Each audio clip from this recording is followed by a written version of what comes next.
हम लोग कक्षा 6 से BSc तक किए, लेकिन ये चीज पढ़ाई नहीं जाती है, इसलिए अलग से हटकर आपको पढ़ना पड़ेगा।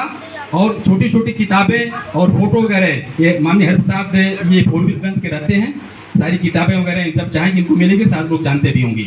अब इन्हीं विचारों की कड़ी में हमारे अग्रज जो हम लोगों को गाइड करते हैं माननीय राम कुमार राव साहब से हम आग्रह करेंगे वो अपनी बातों से इस बहुजन समाज को जन जागृति अभियान पर जगाने का कार्य करें। आदरणीय राव साहब।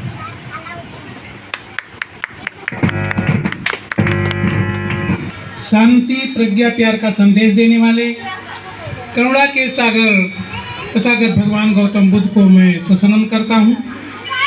इस देश में बिना किसी भेदभाव के सभी जाति की नारियों को तथा बहुजन समाज के शिक्षा के जनक मामना ज्योतिबा राव फूले साहब, उनकी पत्नी राष्ट्रमाता सावित्रीबाई फूले को भी मैं सनम करता हूँ। इस देश में सभी लोगों को 2 वक्त की रोटी मिल सके, इज्जत सम्मान से रह सके, आरक्षण का दरवाजा खोलने वाले आरक्षण के जनक कोल्हापुर के राजा छत्रपति साहू जी महाराज को भी मैं सनम करता हूँ। इस आधुनिक भारत के निर्माता, जिनके त्याग और बलिदान के कारण इस देश में बहुजनों के चेहरे पर हंसी आई है, सब कुछ देने वाले संविधान निर्माता परम पूज्य बाबा साहब डॉक्टर अम्बेडकर को भी मैं सनम करता हूँ। और बाबा साहब डॉक्टर अम्बेडकर के न रहने के बाद इस सोते हुए समाज को जगाने वाले, बहुजनों को रंग से राजा बनाने वाले मानव काशी राम साहब को भी मैं सनम करता हूँ। आज इस सिमरा गांव में आयोजित जागरण कार्यक्रम में आए हुए सभी भाइयों, बहनी, प्यारे बच्चों, मैं आप सभी लोगों का हार्दिक स्वागत और अभिनंदन करता हूँ। साथ ही साथ आजोग महोदय को कोटि कोटि धन्यवाद देता हूँ कि समाज में जागरूकता पैदा करने के लिए उन्होंने आयोजन किया है। और बड़े भाई, बड़े बाबू शिवचरण बाबू जी को मैं धन्यवाद देता हूँ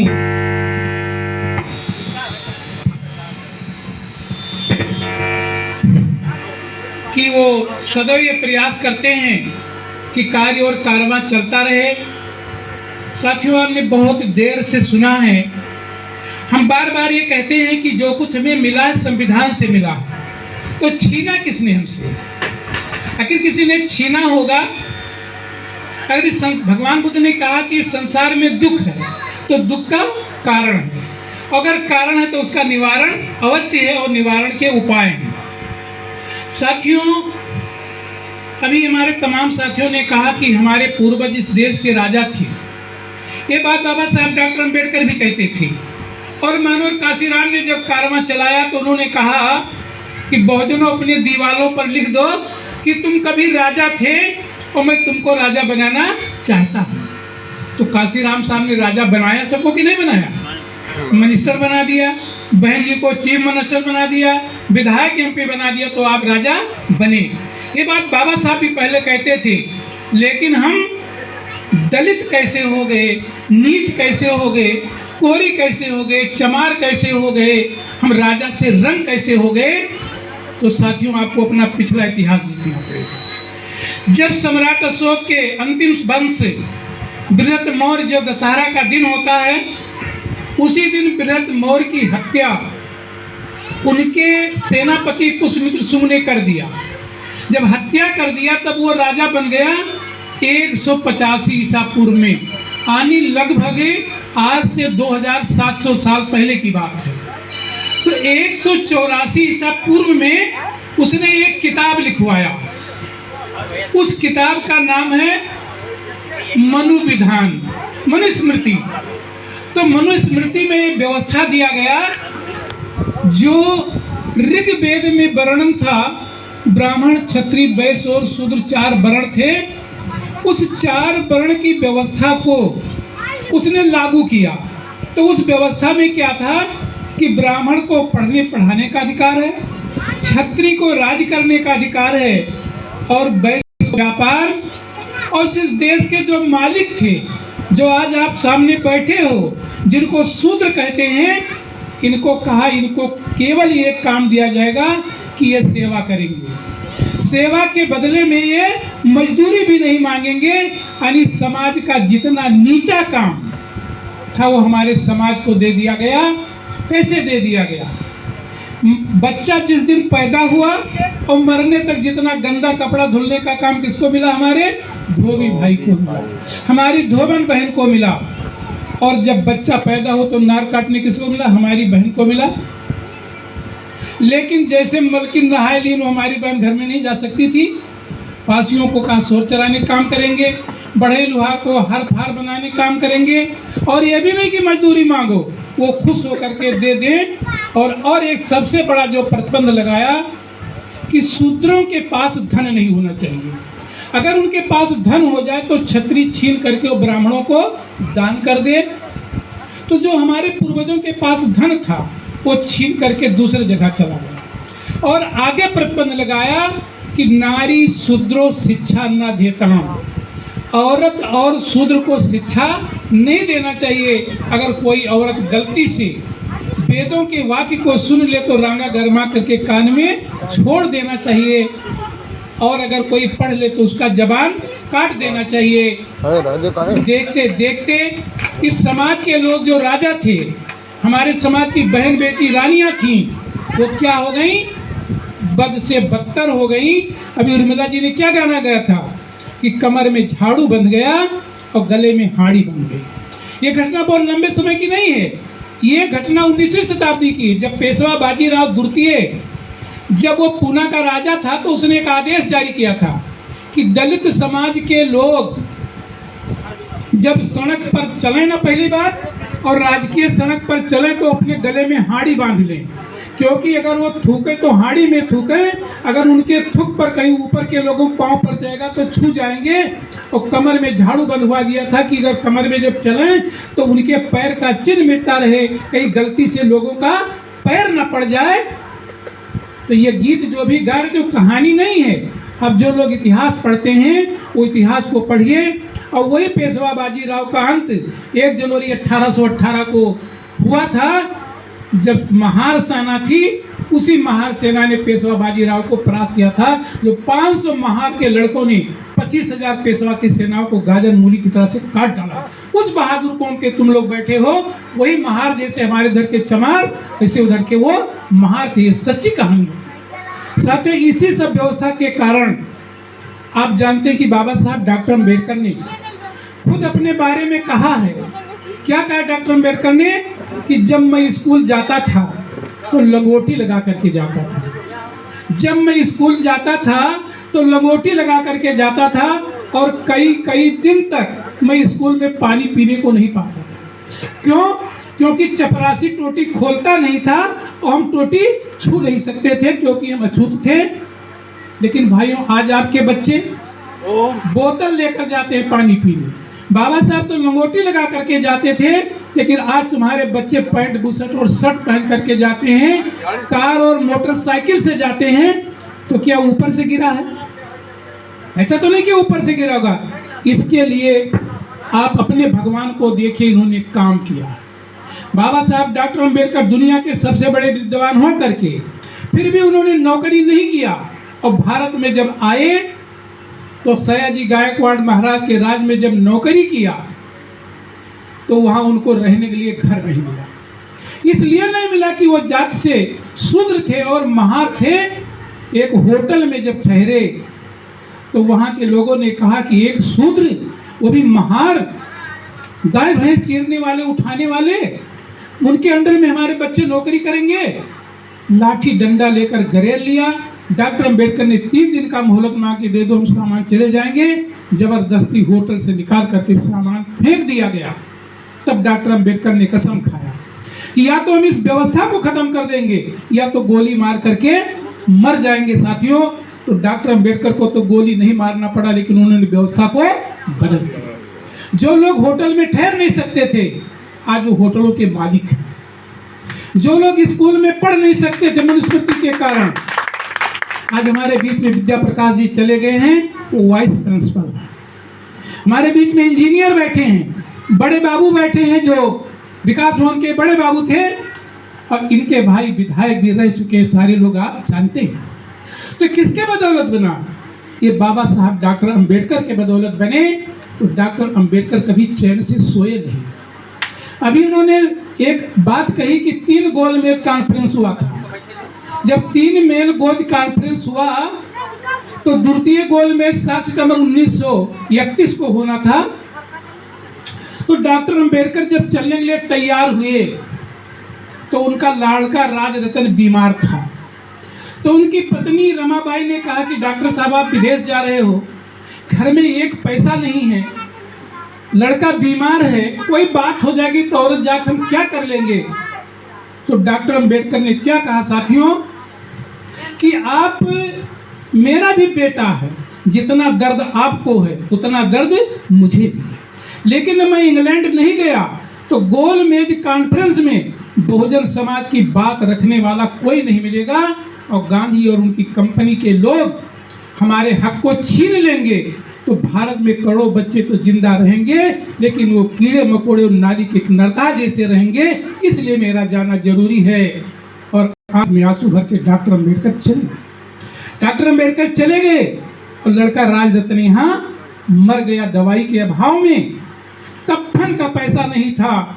उस रमा की हृदय को देखो कि अपनी साड़ी चीर करके अपने कलेजे को टुकड़े को दफनाए। डॉक्टर अंबेडकर विदेश चले गए।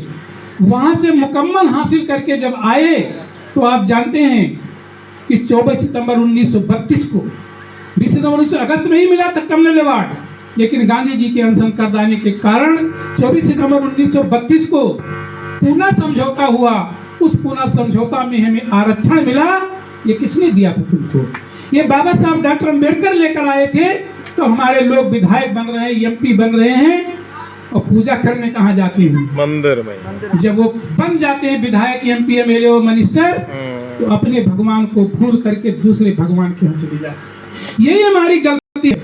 और साथियों, बाबा साहब डॉक्टर अंबेडकर न होते तो आज हम भी खड़े होकर माइक पर न बोलते। एक मैं और घटना के बारे में बताऊंगा। मैं उस घटना के बारे में सबसे इसलिए कहता हूं कि आप जानो अपनी असली औकात। 1 अप्रैल 1936 की एक घटना थी जयपुर रियासत चकवारा की।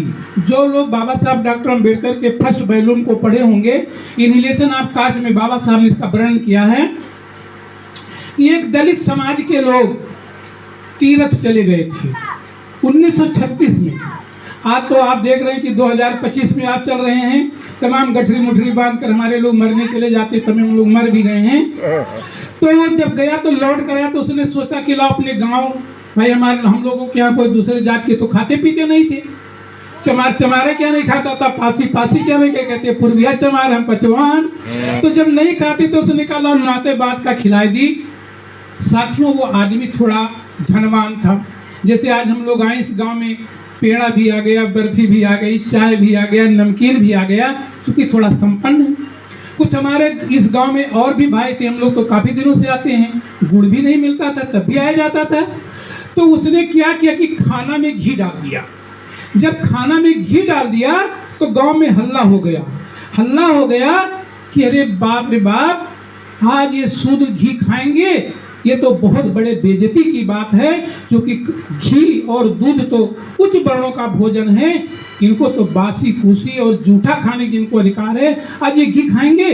उस गांव के अगल बगल के बड़े लोग, नंबरदार, जिम्मेदार लोग लाठियां लेकर के आए और उसको गाली दिया कि तुम्हारी इतनी औकात बढ़ गई कि तुमने ऐसा मेजबान के लिए भोजन तैयार किया और तुम्हारे रिश्तेदार इतने नालायक हैं कि घी परोसा भोजन करेंगे। उन्होंने इस खाने को पलट दिया और लातों से रौंद दिया गया, रिश्तेदारों को लाठियों से मारा गया। ये बात 2 अप्रैल 1936 को जब टाइम्स ऑफ इंडिया पेपर में छपा, ये कहानी नहीं है। अभी जो बुजुर्ग लोग जानते, इसी गांव का हाल रहा होगा कि आप चारपाई पर नहीं बैठ सकते थे। लंबरदार साहब आते थे, उतनी देर जब तक वो खड़े रहते थे तब तक आप खड़े रहते, दरवाजे जाते तो भी हुआ क्या, तो डॉक्टर अंबेडकर ने जब इसको पढ़ा, उनको तो बॉम्बे से आए, तो उन्होंने पूछा कि भाई मामला क्या है। तो उन्होंने कहा डॉक्टर साहब केवल मामला इतना था कि हमने खाना में घी डाल दिया था। तो उन्होंने पूछा घी किसका था, तो उन्होंने कहा घी मेरा था।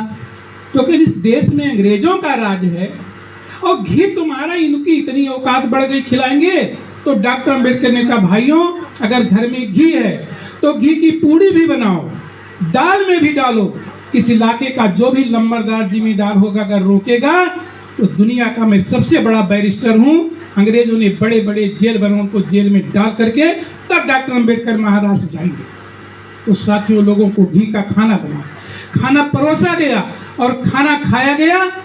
पहली बार इस देश में शूद्रों को घी खाने का अधिकार किसने दिया? बाबा साहब डॉक्टर अम्बेडकर। इसके बाद बाबा साहब डॉक्टर अम्बेडकर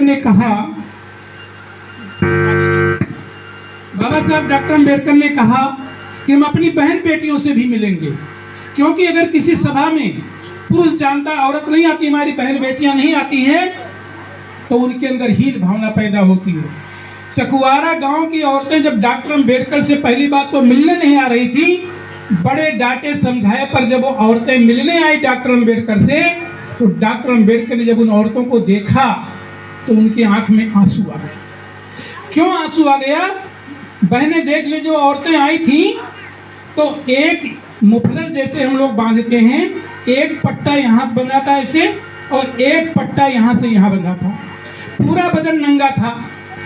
तो डॉक्टर अम्बेडकर ने कि माता जी, बहनें तुम नंगे क्यों चली है हमारे सामने? तो उन्होंने कहा डॉक्टर साहब, हम कपड़े नहीं पहन सकते। कहीं क्यों नहीं पहन सकती हो? कहीं कि मेरे लिए आदेश है कि शूद्र की औरतों को नग्न रहना चाहिए। उन्होंने कहा विद्या विहीनी नर पशु समान, और जो पढ़ा लिखा नहीं है वो पशु के समान है, और शूद्र की औरतों को गाय बकरी जैसे नंगी घूमती उनको रहना चाहिए। ये पेशवा बाजीराव द्वितीय तो मर गया, लेकिन उसका आदेश आज भी लागू। अगर हम कपड़े पहनेंगे तो मुझको कोड़ों से मारा जाएगा। डॉक्टर अम्बेडकर ने कहा बहनों घर जाओ और सवेरे पूरे शरीर पर कपड़े पहन करके आना। कोई भी अगर तुम्हें रोकता है तो उसकी जिम्मेदारी मेरी होगी। जब सवेरे औरतें पूरे शरीर पर कपड़ा पहन करके आई तो उन्हें डॉक्टर अम्बेडकर के चरणों में फूल डाला और कहा हे बाबा साहब, आप जिन्होंने मेरे तन को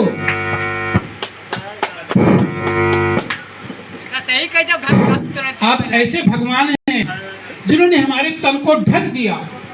साथियों, बहुत ज्यादा दिन नहीं है, यहाँ तो कोई बुजुर्ग महिला नहीं है। हम लोग जब छोटे छोटे थे तो हमारे दादी वादी के पास मार्किन की धोती होती थी, और वो धोती एक रहती थी, बड़े मुश्किल से 2 धोती होती थी, और वो भी धोती जब बीच से फट जाती थी डेढ़हारा लगाकर पहनती थी। लेकिन आज का क्या दिन है? हमारे घर में जो हमारा भाई रिक्शा भी चलाता है, उसकी भी औरत के पास 2-4 साड़ियाँ 500-500 700 की हैं। क्या गलत है? ये गलत नहीं है, क्योंकि इसके लिए बाबा साहब ने तुमको अधिकार दे दिया था। और साथियों, जिसने बाबा साहब की बात माना, कौन सी बात बाबा साहब की माना? जिन्होंने पढ़ने का काम किया, नौकरी लग गई, उनको क्या पूछना है? उनके घर में औरतों के पास बक्से में 30-30, 40-40 साड़ियाँ भरी हुई हैं। वो भी 100-200 मार्किन वाली नहीं, किसी के पास 1000 वाली, किसी के पास 5000 वाली। और आज भी शादी विवाह में जो भाई हमारा रिक्शा चलाता है, दिहाड़ी की मजदूरी करता है, वो भी अपनी बहू के लिए 1000-2000 की साड़ी ले जाता है, क्योंकि बाबा साहब ने हमें संविधान के द्वारा अधिकार दे दिया है। और पहले अधिकार हमें नहीं था।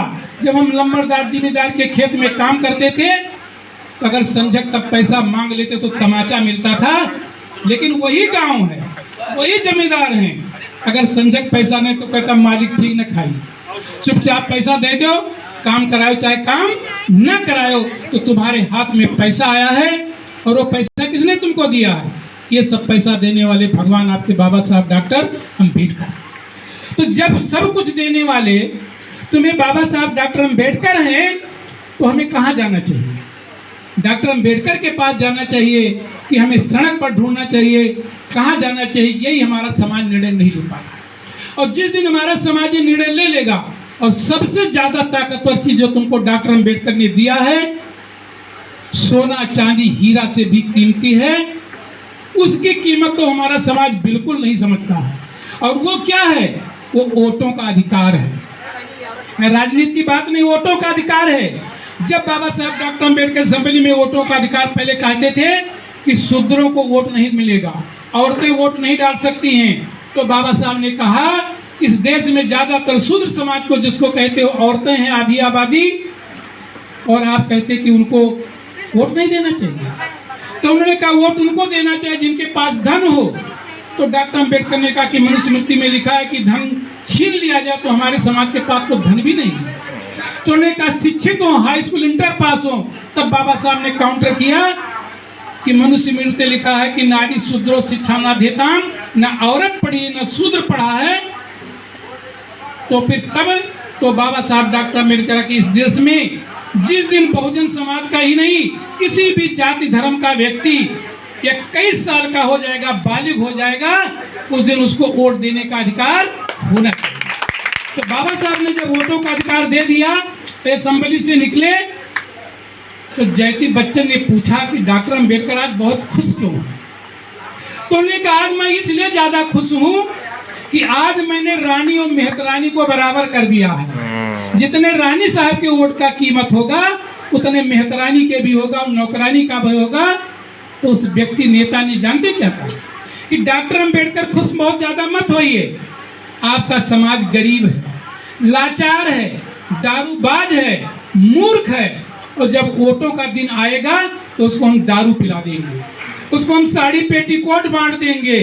तो वोट देना है तुम्हारे आदमी को और वोट दे देगा हमारे आदमी, और तुम्हारा कानून सी किताब में लिखा रह जाएगा। तो डॉक्टर अम्बेडकर ने मुस्कुराते हुए फिर कहा कि घबराइए नहीं मिस्टर, जिस दिन हमारे समाज में समाज को जगाने वाले पैदा हो जाएंगे, अपने समाज के वोटों का कीमत बताने वाले हो जाएंगे, बड़े बड़े लंबरदार राजा महाराजा करोड़ों रुपया की गाड़ी से आएंगे और हमारे गरीब की झोपड़ी के सामने ऐसे हाथ जोड़कर गिड़गिड़ाएंगे कि ताकि वोट हमें मिले। साथियों, जब इलेक्शन आता है, इसी गांव में बड़े बड़े गाड़ी से लोग आते हैं। हमारे लोग ज्यादा खेती बाड़ी में काम करते हैं, लेवा लगा है और तुरते पाँव पकड़ते काकी पाए लगी, काका पाए लगी उठवा मैल दियो, तब नहीं पूछते कि तू कोरी हो चमार हो भंगी किसके। ये बाबा साहब की दी हुई ताकत है, और इसी ताकत को जिस तुम इकट्ठा कर लोगे, मानवर काशीराम ने इकट्ठा किया, मानवर काशीराम साहब ने समाज को जगाया और आप सभी लोग एकत्रित हुए। तो 3 जून 1995 को जिस मायावती को चमनिया कहते थे, आपने उत्तर प्रदेश का मुख्यमंत्री बना। जब मुख्यमंत्री बना दिया तो बड़े बड़े डीएम एसपी कांपने लगे, जो कहते थे चमनिया बन गई है। जब वो जिले का दौरा करती थी, साथियों तुम्हारे वोट में वो ताकत है, इसलिए अपने वोट का प्रयोग किसको करना है ये तुम जानो, लेकिन सोच समझ करो। जैसे भी बड़ी बाबू ने क्या गाना है गाया कि 5 साल प्रधानी नहीं चलाए और मालिक तहार प्रधानी चलावे मक्किर गोड़ दबाए। तो कैसे भाई, अब हमारे आदमी को जैसे सुभाष जानकार हैं, बनाए रहे तो अपना प्रधानी चल रही है, लेकिन कोई मूर्ख का बना दे हरवाहे चरवाहे तो मालिक क्या कहेगी। इसलिए साथियों अपना